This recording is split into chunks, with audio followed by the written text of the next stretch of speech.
एक बार महात्मा बुद्ध किसी गांव में प्रवचन दे रहे थे। वे अपनी बात को समाप्त करते हुए बोले, मानव के दुख का कारण है स्वयं को किसी से बांधना। जहां भी मोह होता है, बंधन होता है, वहां दुख स्वयं ही उत्पन्न हो जाता है। अपने बंधनों को जानें और उनसे बाहर निकलने का प्रयास करें। इसके बाद उन्होंने सभी लोगों को आशीर्वाद दिया और फिर अपने आश्रम को लौट गए। अगले दिन उनसे एक व्यक्ति मिलने आया। वह बुद्ध को दंडवत करता हुआ बोला, महात्मन, मैंने कल आपका उपदेश सुना। आपकी बातें मेरे हृदय में उतर गई हैं। मैंने अपने बंधनों को तोड़ दिया है, सारी मोह माया का त्याग कर दिया है। अब मैं आपकी शरण में आना चाहता हूँ। उस व्यक्ति की बातें सुनकर बुद्ध मुस्कुराए और धीरे से बोले, मुझे विस्तार से बताओ वत्स, तुमने कौन कौन से बंधन तोड़े और किसका मोह त्याग दिया है? वह व्यक्ति बोला, मेरे घर पर मेरे बूढ़े माता पिता और पत्नी है। मेरा एक छोटा बच्चा भी है। मेरी पत्नी बहुत बीमार रहती है। उसके कष्ट देखकर मैं अक्सर सोचता रहता था कि वह मर जाए तो उसके कष्ट दूर हो जाएं। उसकी वजह से मैं बहुत दुखी रहता हूँ। लेकिन कल जब मैंने आपका उपदेश सुना तो मेरी समझ में आ गया कि मेरे परिवार से मेरा बंधन ही मेरे दुख खोन का कारण है। अगर मैं इसके चक्कर में पड़ा रहूंगा तो कभी सत्य को नहीं जान सकूंगा। इसलिए मैं अपने घर को त्याग कर आपके पास आया हूँ। बुद्ध ने पूछा, क्या तुम सचमुच सभी बंधनों से मुक्त हो गए हो? देख लो, कहीं कोई बंधन तुम्हारे पीछे रह तो नहीं गया। वह व्यक्ति बोला, नहीं प्रभु, मैं अपने जीवन की सारी चीजों को पीछे छोड़ आया हूँ और अब आगे बढ़ना चाहता हूँ। बुद्ध ने कहा, अगर ऐसी बात है तो फिर ठीक है। आज तुम यहीं आश्रम में रुको। कल मैं तुम्हें बताऊंगा कि तुम्हें क्या करना है। बुद्ध ने अपने एक शिष्य की ओर इशारा किया। शिष्य ने उसे आश्रम के अतिथि कक्ष में पहुंचा दिया।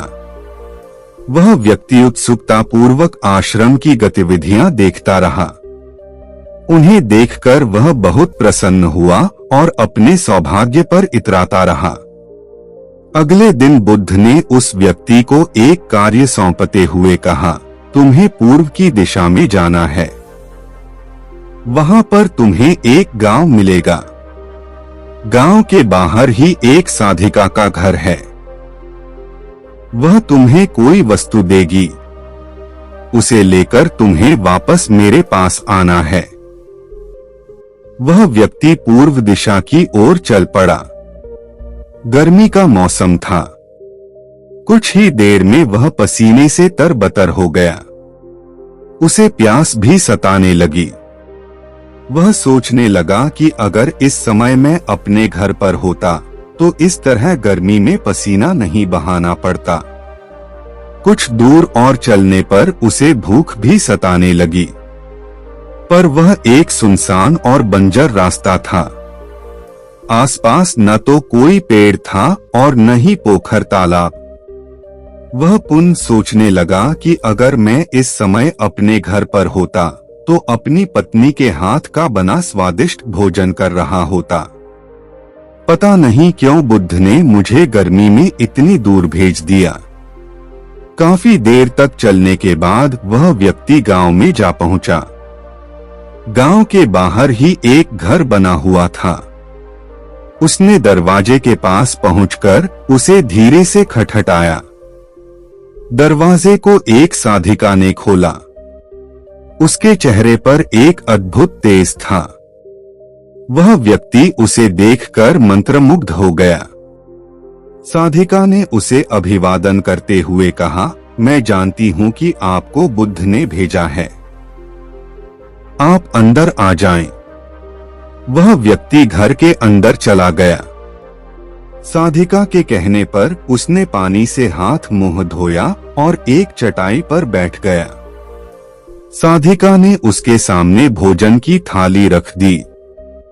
वह जल्दी जल्दी भोजन करने लगा।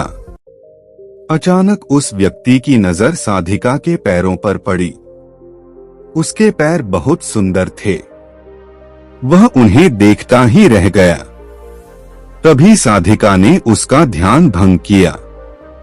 वह बोली, जिस व्यक्ति को बुद्ध के चरणों में स्थान मिल जाता है, फिर उसे किसी अन्य के चरणों की आवश्यकता नहीं पड़ती। साधिका की बात सुनकर वह व्यक्ति लज्जित हो गया और नजरें नीची करके चुपचाप भोजन करने लगा।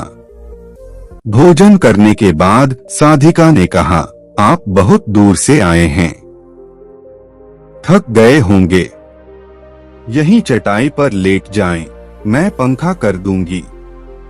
वह व्यक्ति बहुत थका हुआ था। वह चटाई पर लेट गया और अपनी आंखें बंद कर ली। साधिका उसे पंखा करने लगी, पर लेटने के बाद भी उस व्यक्ति को चैन नहीं आया। उसने धीरे से अपनी पलकों को खोला और चोर नजरों से साधिका को देखने लगा। वह सोचने लगा, यह स्त्री कितनी सुंदर है, इसकी वाणी कितनी मोहक है। अगर यह मेरी पत्नी होती तो मेरा जीवन स्वर्ग बन जाता। साधिका इसके मन की बात समझ गई। वह बोली, शरीर में कुछ नहीं रखा है, यह केवल मांस, मज्जा और अस्थियों का जोड़ है।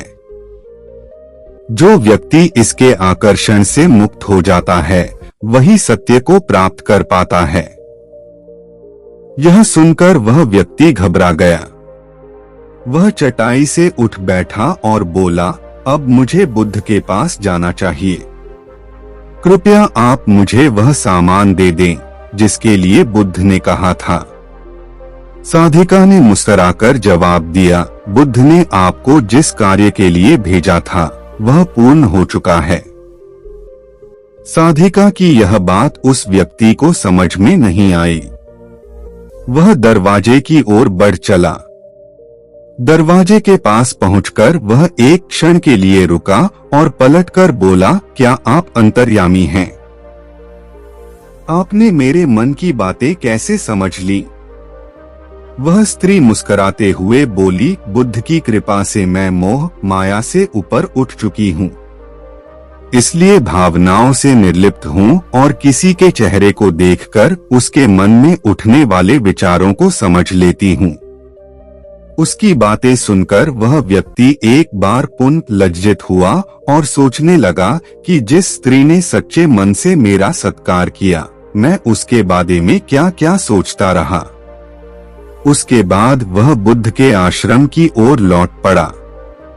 आश्रम में पहुंचकर वह व्यक्ति बुद्ध के चरणों में गिर पड़ा और बोला, महात्मन, मुझे क्षमा कर दें, मैं बड़ा पापी हूँ। उसकी बात सुनकर बुद्ध मुस्कुराए और बोले, मैंने तुम्हें साधिका के पास इसीलिए भेजा था ताकि तुम अपने आप को देख सको। अब मुझे बताओ, क्या तुम सचमुच मोह और बंधन को त्याग चुके हो? वह व्यक्ति कुछ नहीं बोला। वह नजरें नीची किए चुपचाप खड़ा रहा। बुद्ध ने कहा, बाहरी बंधन और मोह को त्यागने से हम बंधन मुक्त नहीं होते। दरअसल बंधन और मोह हमारे भीतर होता है। तुमने परिवार को छोड़ दिया और सोचा कि मैं बंधन मुक्त हो गया, लेकिन जैसे ही तुम्हें अवसर मिला, तुम्हारे भीतर का मोह जाग उठा और इसी वजह से आज तुम अपने आप को पापी समझ रहे हो। मुझे क्षमा कर दें प्रभु। उस व्यक्ति ने अपने हाथ जोड़ दिए। फिर वह धीरे से बोला, आप सही कह रहे हैं, मैं केवल अपनी पत्नी से पीछा छुड़ाना चाहता था। वह बहुत बीमार रहती है। 1 वर्ष से हमारे बीच संबंध भी नहीं बन पाए। मैं कुछ ज्यादा कमाता भी नहीं हूँ। इसलिए मैं अपने परिवार के दायित्वों का निर्वहन भी ठीक ढंग से नहीं कर पा रहा हूँ। शायद इसीलिए मैं अपने परिवार से पीछा छुड़ाना चाहता था, पर अब मैं समझ गया हूँ मेरा परिवार ही मेरा सत्य है और उसके दायित्वों का निर्वहन ही असली कर्म है। बुद्ध बोले, मैं जो कुछ भी कहता हूँ वह अपने अनुभव के आधार पर कहता हूँ। लोग मेरी बातों को सुनते तो हैं, पर वे अपने स्वार्थ के अनुसार ही उसका अर्थ ग्रहण करते हैं। इसीलिए मोह, माया, कामना, इच्छा, वासना, क्रोध को लोग बाहर की ओर खोजते हैं, जबकि यह हमारे भीतर ही है। हम दूसरों को देखकर तरह तरह की कामना करने लगते हैं। कामना से इच्छा जन्म लेती है, इच्छा से वासना पैदा होती है और वासना की पूर्ति न होने पर क्रोध उत्पन्न होता है। यह सब एक दूसरे से जुड़े हुए हैं। क्रोध के लिए हम सदैव दूसरे को जिम्मेदार ठहराते हैं, जबकि क्रोध का स्रोत हमारे भीतर है। तुम चाहोगे तो क्रोध आएगा, तुम चाहोगे तो क्रोध नहीं आएगा। ये इसी तरह बंधन बाहर नहीं होते, हमारे मन में होते हैं। हम मन से ही किसी से बंध जाते हैं और मन के कारण ही हम दुख पाते हैं। लेकिन जो व्यक्ति इन बातों की गहराई तक पहुंच जाता है, वह दुख खून से हमेशा हमेशा के लिए मुक्त हो जाता है। आपको इस कहानी से जरूर बहुत कुछ सीखने को मिला होगा। यह कहानी आपको कैसी लगी हमें कमेंट बॉक्स में कमेंट करके जरूर बताएं और इस कहानी को लाइक भी जरूर करें और साथ ही इस कहानी को अपने दोस्तों के साथ जरूर शेयर करें ताकि उन्हें भी इस कहानी से कुछ सीखने को मिल सके। मिलते हैं अगली कहानी में, तब तक के लिए अपना ख्याल रखिएगा। धन्यवाद। नमो बुद्धाय।